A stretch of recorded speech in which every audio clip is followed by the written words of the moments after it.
함께 주님 찬양하겠습니다. 찬송가 327장으로 주님께 찬양하겠습니다.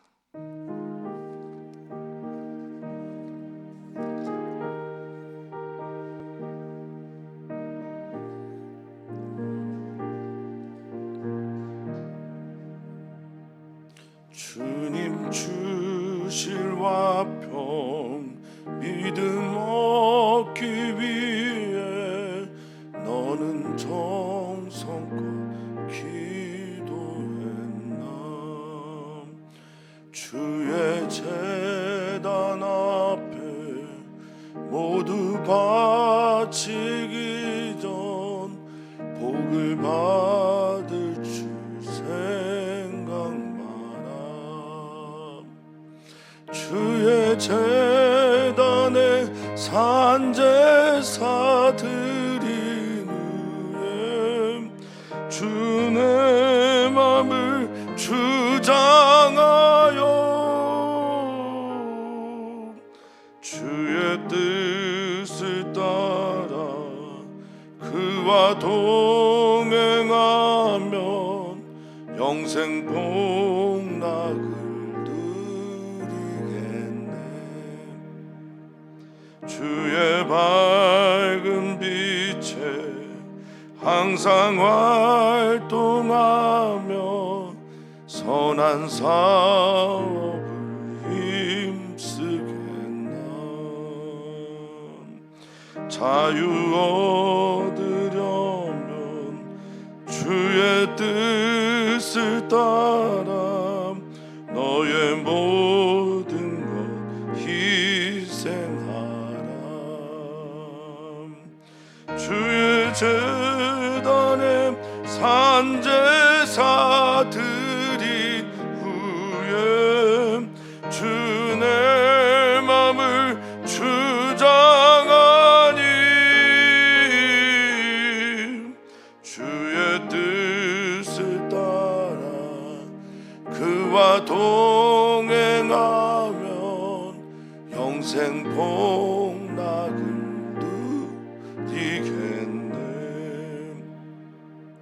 주의 제단 앞에 모두 바친 후에 주와 온전히 사귀겠네.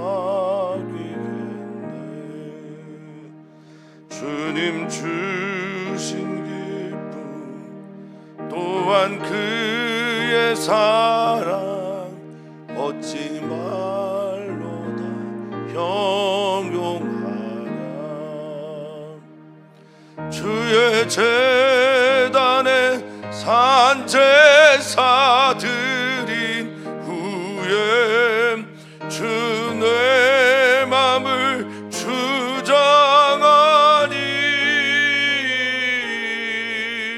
주의 뜻을 따라 그와 동행하면 영생 복락을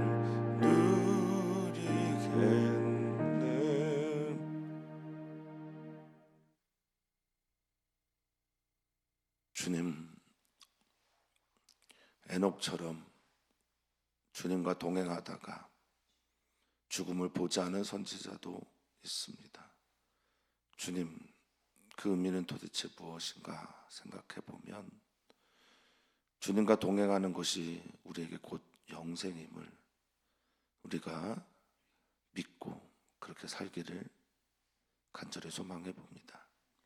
주님, 우리에게, 우리의 말에, 우리의 마음에, 우리의 중심에 주님이 오셔서 우리를 다스려 주시옵소서. 온전히 주님이 우리를 다스려 주는 그 하나님 나라의 통치를 오늘도 경험하게 주시옵소서.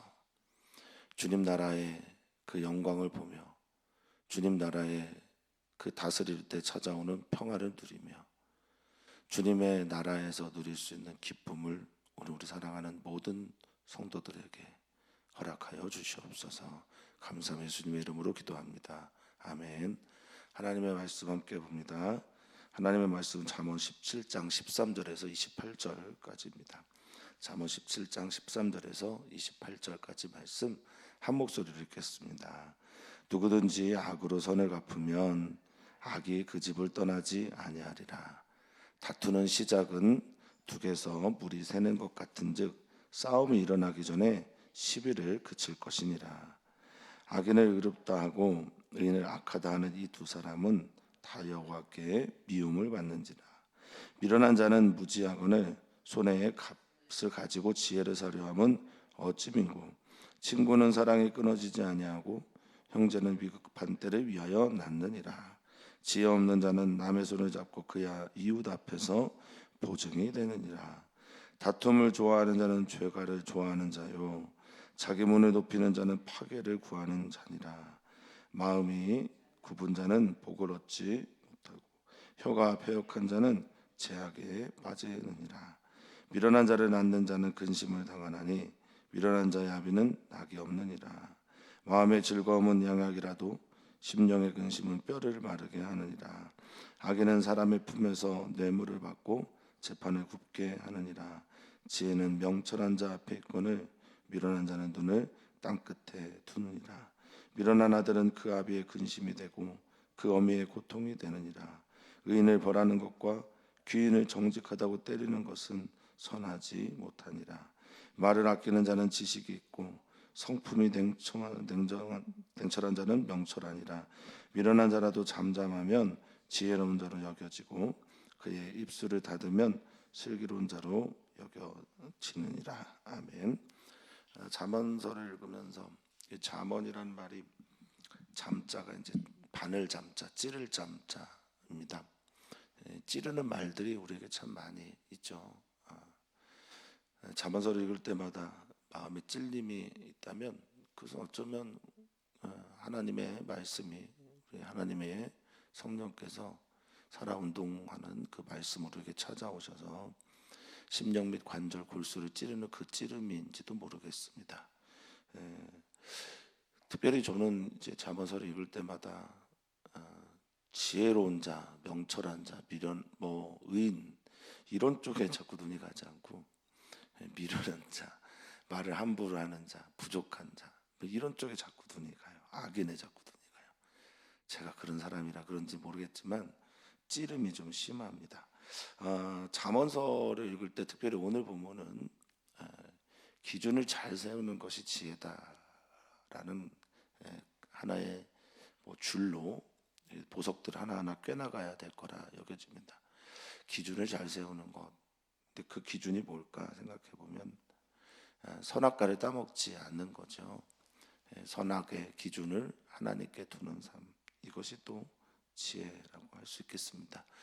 잠언서 전체를 읽으면서 우리가 좀 한 가지 생각해 봐야 될 건 뭐냐면 절대적인 진리와 상대적인 진리가 있다라는 것. 제가 잠언 처음 시작할 때 말씀을 드렸는데 시대를 초월해서 언제나 절대적으로 보편적으로 모든 사람들에게 해당되는 진리가 있는 반면에 당시에 또 우리의 삶에서도 어떤 때는 침묵해야 될 때가 있고 또 어떤 때는 말해야 될 때가 있고요.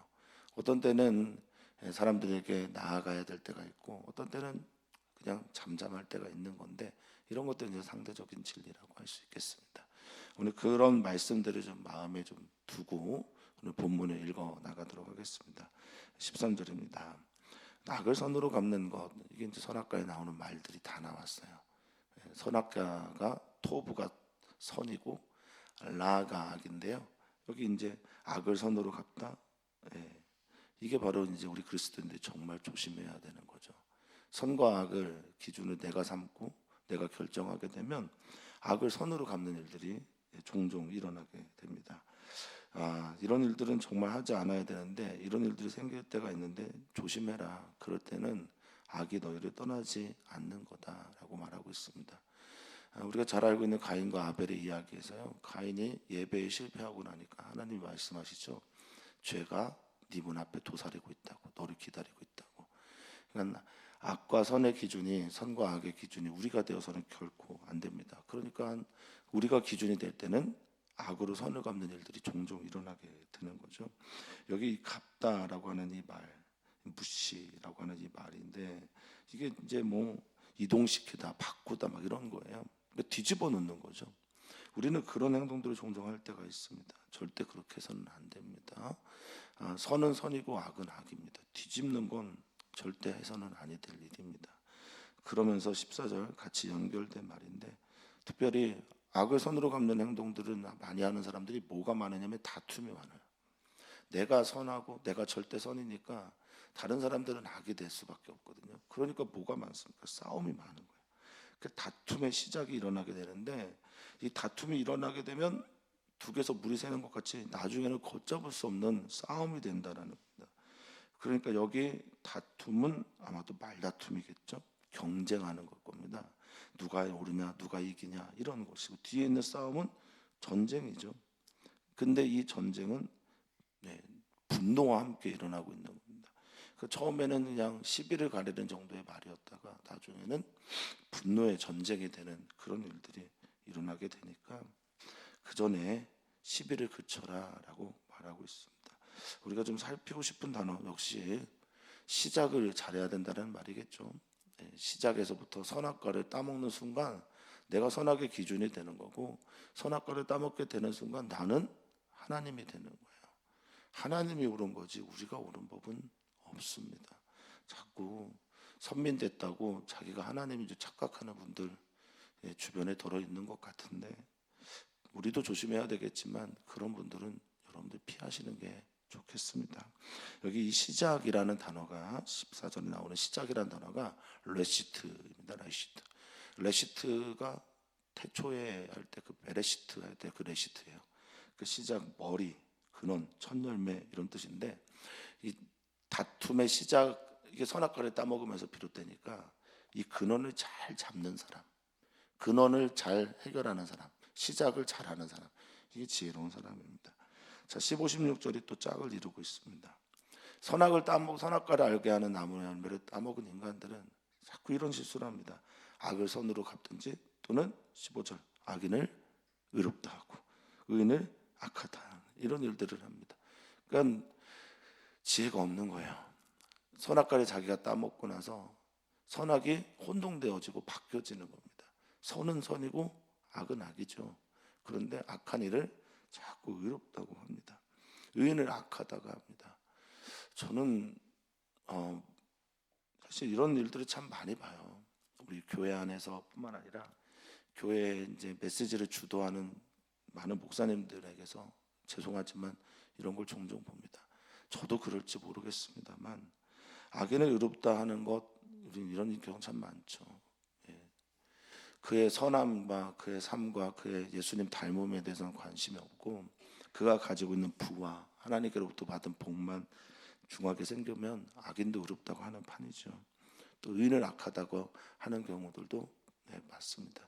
예수님의 길을 따라가고 예수님처럼 살아가는데, 특별히 예수님이 그 시대의 왕따였다라는 건 참 그 시대의 사람들이 얼마나 선악과를 많이 따먹고 자기의 의로 충만했는지를 보여줍니다. 그런데 이런 사람 둘 다 여호와께 미움을 받는다라고 말합니다. 여호와 앞에서 가증스러운 존재라는 겁니다.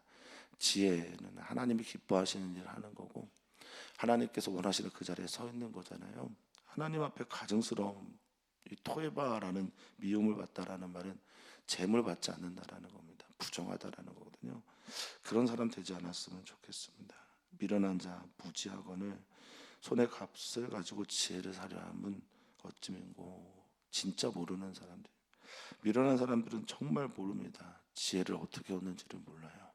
지혜를 돈을 가지고 사는 사람, 지혜를 돈 있으면 살 줄 아는 사람들, 우리가 이걸 시모니즘이라고 하는데요. 사도행전에 나오죠. 하나님께서 기적을 일으켜서 사람들을 고치니까 그곳에 있는 사마리아에 있는 시몬이라는 사람이 그거 얼마면 사겠어요? 이렇게 물어보죠. 한동안 옛날 유행어죠. 얼마면 되겠어? 사랑을 얼마면 사겠어? 이런 얘기도 있는데, 무형의 가치를 자꾸 유물론화시키는 것이 이 시대예요. 이 시대가 정말 나쁜 시대입니다. 가질 수 없고 또 무형의 가치라 보이지 않는 것들을 자꾸 눈으로 환산하는 거야. 사랑을 돈으로 환산하려고 하고, 지혜를 돈으로 환산하려고, 하나님을 믿는 믿음을 돈의 가치로 자꾸 바꾸려고 합니다. 그게 미련한 겁니다. 그게 진짜 어리석은 겁니다. 여기 지혜를 사다하다라는 말은요, 사고 파는 그런 의미도 있지만요, 칸나라고 하는 이 말은요, 세우다, 획득하다, 얻다라는 뜻도 있습니다. 돈으로 물질을 가지고 살 수 있는 게 있고 살 수 없는 게 있습니다. 지혜는 그런 부류의 것이 아닙니다. 지혜는 하나님을 경외하는 마음에서 비롯된 것이기에 그런 것이 아니라는 거죠.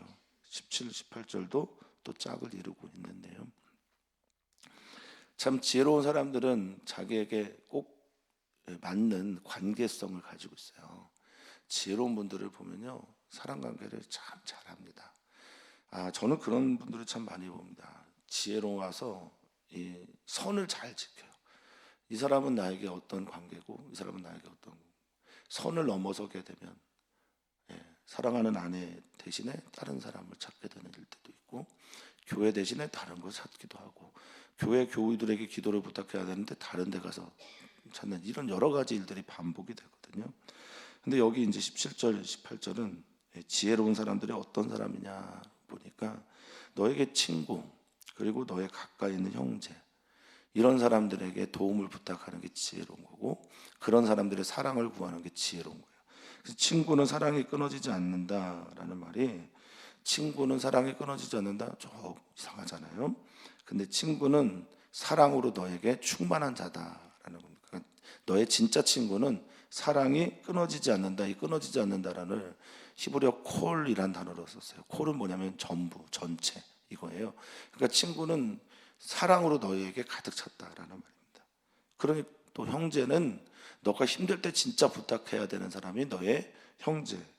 그러니까 형제는 너의 위태할 때, 위로울 때, 힘들 때 낫다라는 겁니다. 그러니까 교회 안에서 내가 힘들고 아프고 부족하고 연약하고 기도 제목 나누는 것들을 부끄러워하지 않으셔야 된다라는 거죠. 저는 그렇게 믿습니다. 교회는 그런 곳이어야 한다라고 저는 믿습니다. 친구나 형제, 위급한 때 사랑이 충만한 이들이 옆에 있고 그들에게 기도 부탁하는 게 지혜로운 것이다. 근데 지혜 없는 자는 남의 손을 꼭 잡아요. 자기에게 사랑하지도 기도하지도 그를 위해 눈물을 흘리지도 않을 사람들의 손을 잡는단 말이에요. 남의 손을 잡고 그의 이웃 앞에서 보증이 된다고 말하는데, 이 보증이 아루바라는 히브리어인데요. 이 아루바라고 하는 말은요, 안전함, 확신함, 담보예요. 그러니까 남의 손을 잡고 그들 앞에서 안전함을 느끼는 거예요.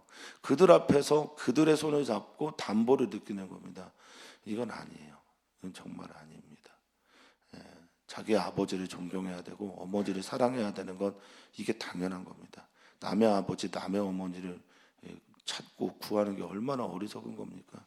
우리는 우리 교회 안에서 먼저 사랑할 수 있어야 됩니다. 교회 안에서 형제가 되어야 되고 자매가 되어야 되고 친구가 되어야 합니다. 물론 다른 사람들 필요할 때 있고 만나야 될 때 있습니다.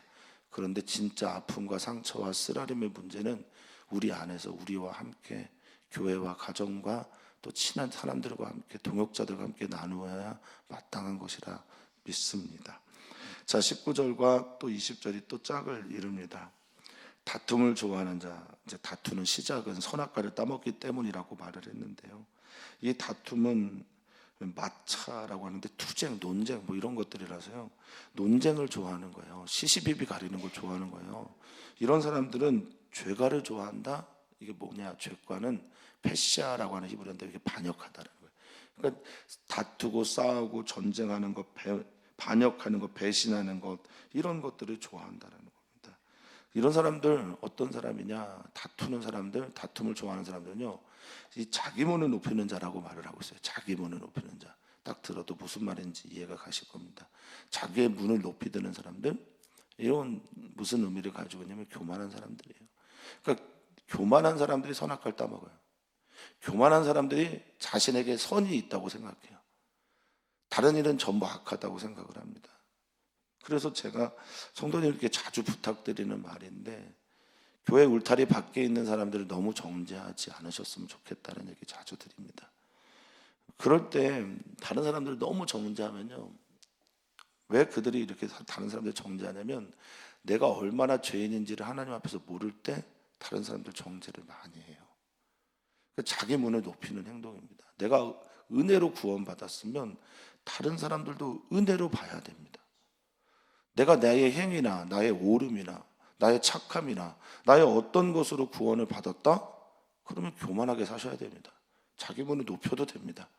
내가 헌금을 얼마해서 봉사를 얼마해서 뭘 일을 얼마해서 그러면 높여도 돼요. 근데 이건 기독교가 아니잖아요. 그러니까 자기 문을 높이는 자는 결국 어떻게 됩니까? 파괴를 구하는 거예요. 파괴를 구하다, 어제도 이제 구하다라는 말에 히브리어를 살폈는데 이게 마카시죠. 추구하는 거예요. 아니 진짜 세상에 어리석은 사람이죠. 파괴를 추구하는 사람이 어디 있습니까? 파괴를 쫓아가는 사람이 어디 있습니까? 그런데 그런 사람들이 어떤 사람이냐? 자기 문을 높이는 사람이라는 거예요. 교만한 사람이죠. 어제 읽었던 말이기도 하지만 교만은 패망의 선봉이라고 말을 하는 거죠.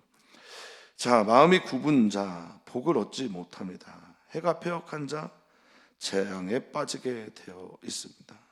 마음이 굽은 자, 이 마음, 우리의 마음이죠. 뭐 중심, 내면. 마음이 굽어졌다, 선악과 따먹은 거고, 자기가 다 결정한 거고, 교만해지는 거죠. 이 굽다라는 말이 이케시 말이라는 이 말인데, 이케시란 말이 사특하다는 거예요. 그러니까 죄로 가득 차 있는 거예요. 하나님의 자리에 본인이 앉았으니까 죄가 가득할 수밖에 없는 거죠. 그런 사람들은 어떻게 하나님의 복을 받겠습니까?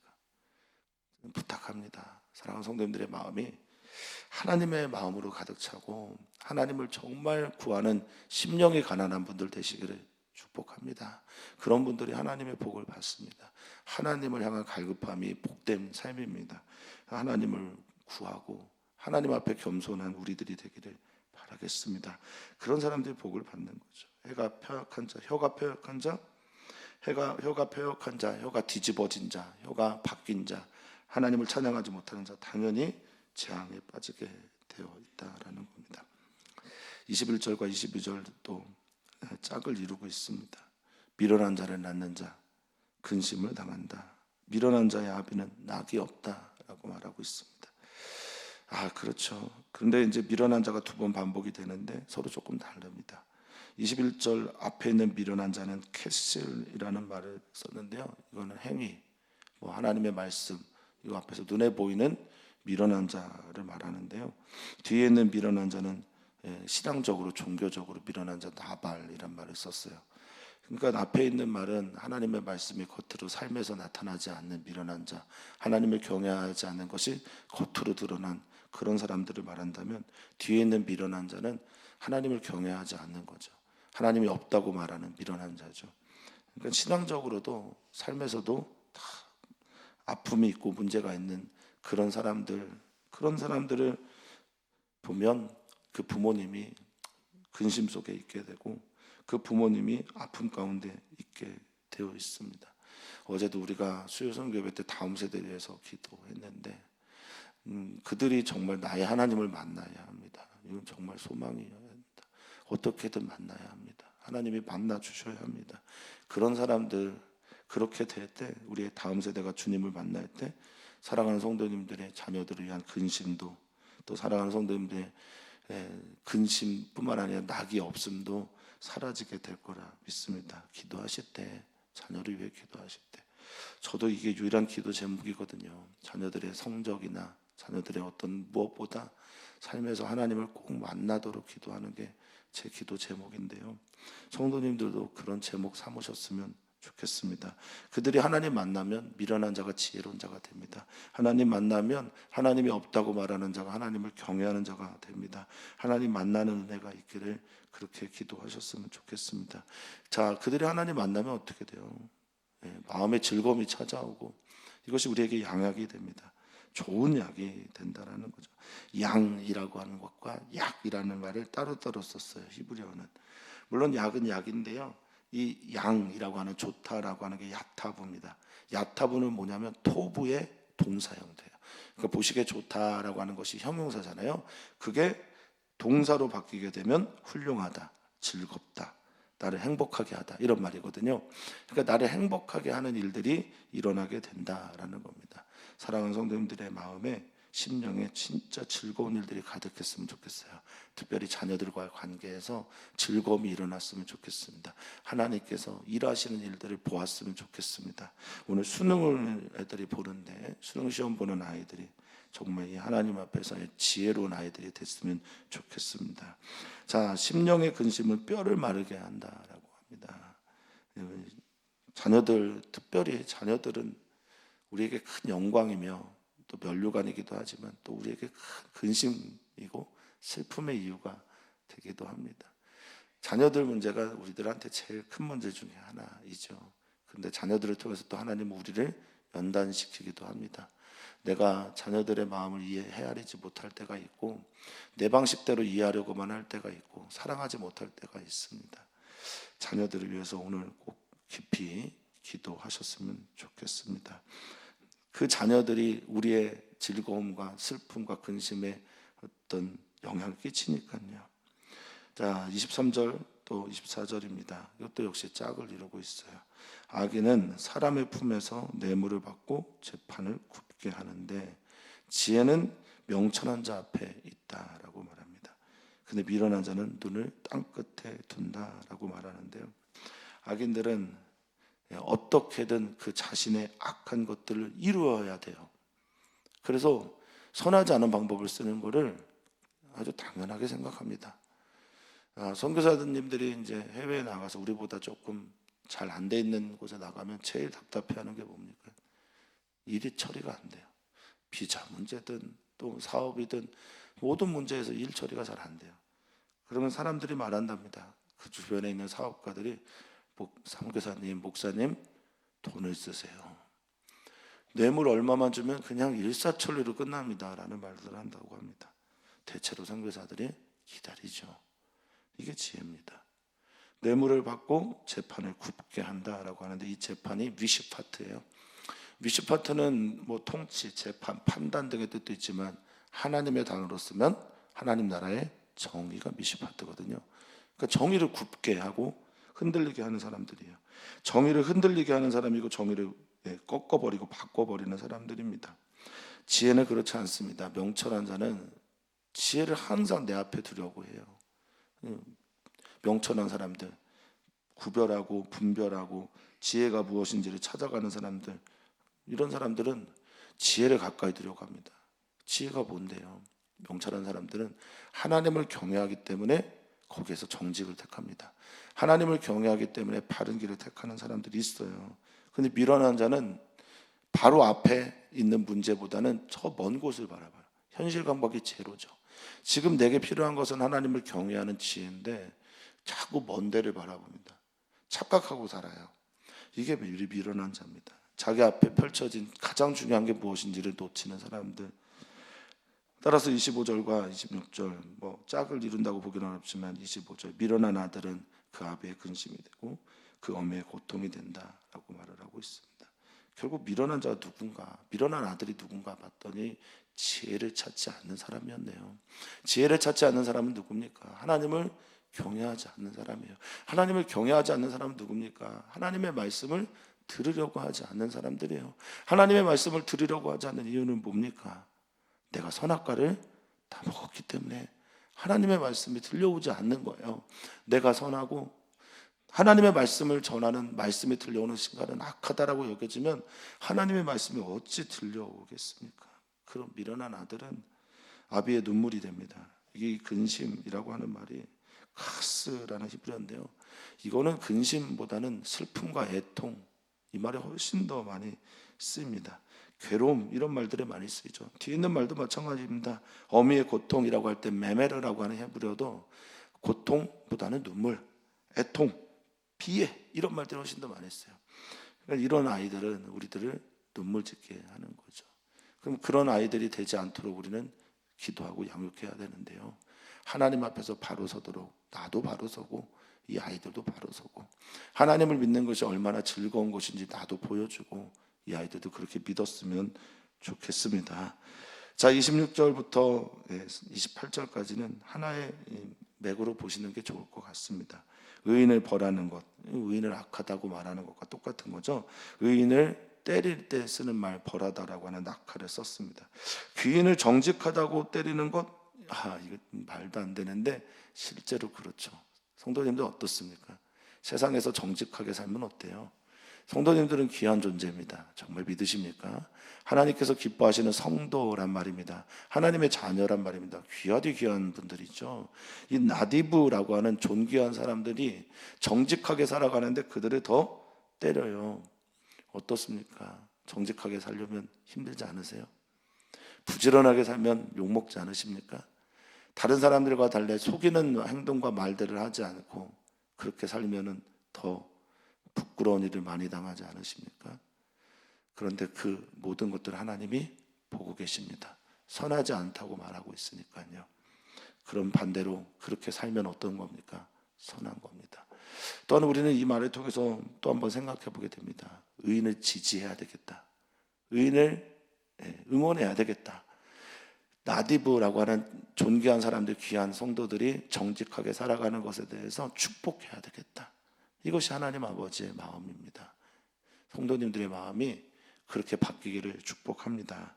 자, 27절입니다. 이건 저는 상대적인 진리라고 봅니다. 말을 아끼는 자는 지식이 있고 성품이 냉철한 자는 명철하다라고. 항상 말을 하지 않는 것이 지혜이고 명철이겠습니까? 침묵은 금이고 웅변은 은이다라고 말을 하는데 대체로 그럴 때가 있죠. 그러나 말을 해야 될 때가 있습니다. 반드시 말을 해야 할 때가 있습니다. 설교단에 올라가서 설교 한마디도 안 하는 것이 지혜라고 할 수 있겠습니까? 대표 기도를 하는데 아무 말도 하지 않는 게 지혜라고 할 수 있겠습니까? 하나님이 너는 내게 부르짖으라고 말하는데 기도하지 않는 게 어찌 지혜라고 할 수 있겠어요? 그러니까 이것은 상대적인 진리라고 말합니다. 어느 순간 어느 경우일까? 라고 생각하면요, 의인을 벌하려고 하고 싶은 마음이 들 때, 존귀한 사람들이 정직하게 행동하는 것에 대해서 때리고 잘못됐다고 말하고 싶을 때 그때 침묵하란 말입니다. 선한 이들, 의인들, 잘하고자 하는 사람들, 몸부림치고 있는 분들에 대해서 함부로 말을 하지 마라. 그게 지식이다 라고 저는 믿습니다. 판단을 함부로 하지 마라. 그럴 때가 있다라는 겁니다. 성품이 냉철한 자, 냉철하다는 게 차갑다라는 말이잖아요. 카르라는 말인데요, 자신에 대해서 차가운 사람이에요. 그러니까 자신에 대해서 냉정한 사람들이 있어요. 정말 자신에 대해서 정말 너무 무서울 정도로 정말 무섭게 자기를 다그치는 사람들이 있어요. 그런 사람들 참 정말 존경스러울 때도 있고 어떨 때는 정말 사람인가? 이럴 때도 있습니다. 근데 정말 냉철한 사람들, 자기 자신의 냉철한 사람들은 명철을 구할 수가 있어요. 명철하게 살 수가 있습니다. 28절입니다. 미련한 자라도 잠잠하면, 그렇죠. 그 선악과 함부로 따먹지 말고 선악과 따먹고 싶을 때 잠잠하면 그 사람 지혜로운 자가 되는 거예요. 그러니까 우리에게, 저에게 하는 말 같습니다. 저는 미련하여서 선악과를 따먹고 싶을 때 너무 많거든요. 많이 따먹어요. 그럴 때 잠깐 멈춰서 잠깐 잠잠해서 하나님이 원하시는 게 무엇인지를 살필 수 있고, 그렇게 되면 지혜롭게 여겨진다라는 겁니다. 그의 입술을 닫을 때, 미련한 자가 그 입술을 닫을 때 슬기로운 자로 여겨지게 된다라고 말합니다. 사랑하는 성도님들, 오늘 기준을 세우시기를 축복합니다. 나의 기준은 선악과를 내가 함부로 따먹지 않는 것입니다. 아담이 선악을 알게 하는 나무 열매를 따먹었기 때문에 그것이 원죄가 돼서 내가 죄인이 아니라, 죄인이기 때문에 우리는 자꾸만 아담처럼 선과 악을 알게 하는 나무 열매를 따먹으려고 해요. 이게 우리를 미련하게 만듭니다. 하나님과 떨어지게 만들고 악인되게 하는 겁니다. 오늘 기준을 다시 한번 세우는 날이 되시기를 축복합니다. 그리고 바라기는 선하게 살고 계시면서 일이 안 풀린다고 악하다고 착각하지는 마십시오. 우리는 하나님의 선을 바라보면서 선의 힘을 믿으면서 그렇게 살아가는 그리스도인입니다. 오늘 여러분들의 기도는 선한 겁니다. 오늘 여러분들의 전도도 예배도 아름다운 것입니다. 오늘 기도하실 때 사랑하는 자녀들을 위해서 꼭 기도하시고 가정을 위해서 기도하시기를 축복합니다. 그 기도가 언젠가 열매로 반드시 돌아오게 될 겁니다.